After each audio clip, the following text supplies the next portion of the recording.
It's one of the oldest civilizations on Earth, a network of city-states nestled between the Tigris and Euphrates rivers in modern-day Iraq, linked by similar languages, writing, technologies, religions, government, and artistic styles. Having no natural barriers, they constantly warred for supremacy.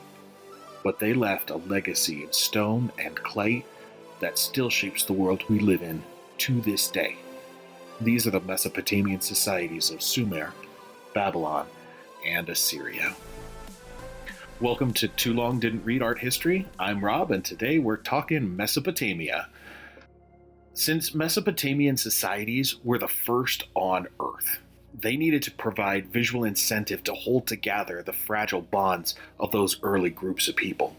And for that reason, their art demonstrates the need to exert power and control over people. And it all comes back, it all ties back to that idea.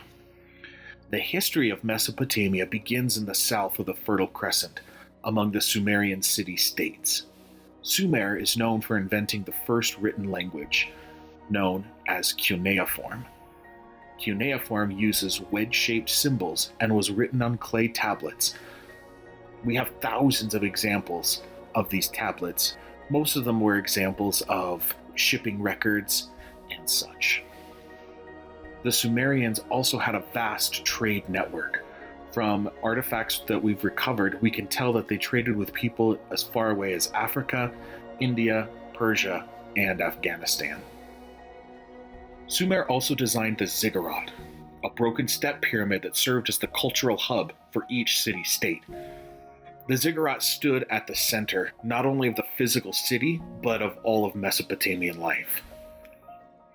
Markets were gathered at its base, and people came and congregated there to mix and to mingle and to talk, to barter, to trade. Ziggurats were made of mud brick because stone was more difficult to get in large quantities. They featured temples at the top, and the temples were accessible only to the royalty and the priesthood. It was not for congregational worship. Since people were not allowed to access the holy sites in the Ziggurat, votive figures were created and placed in the cella, or the sacred space inside the Ziggurat. These statuettes have stylized features, such as flattened and patterned hair and conical body parts. They also have really large eyes and demonstrate hierarchical scaling, meaning that the more important figures were bigger. These features, the hierarchical scaling, the patterned hair, the conical body parts, the prominent eyes, all of these attributes will be adopted by all the later cultures in Mesopotamia. The Sumerian city-states fell to the Akkadians to the north, roughly 2330 BCE, under the king Sargon the Great.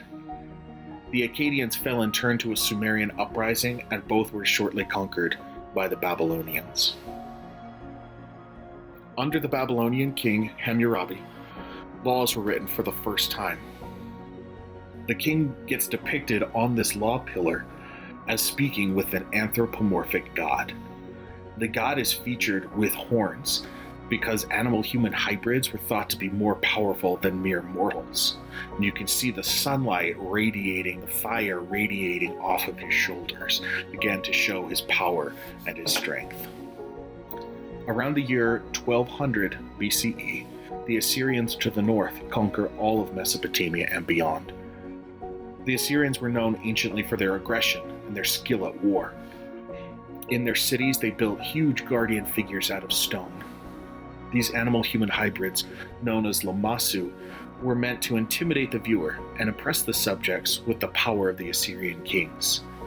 These are very similar to the Egyptian sphinxes. Because Mesopotamia has some of the oldest cultures on Earth, the artistic conventions that began there shape the very ideas about what art is and what it is used for thousands of years.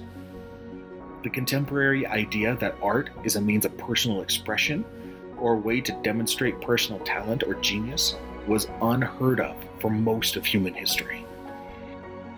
In Mesopotamia, art, as a rule, is brought into the service of religion and the state, and it is used to maintain those in power.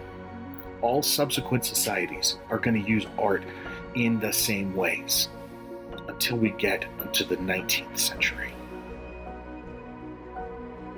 And that wraps up our Too Long Didn't Read discussion for Mesopotamia. Tune in next time where we talk about the Egyptians.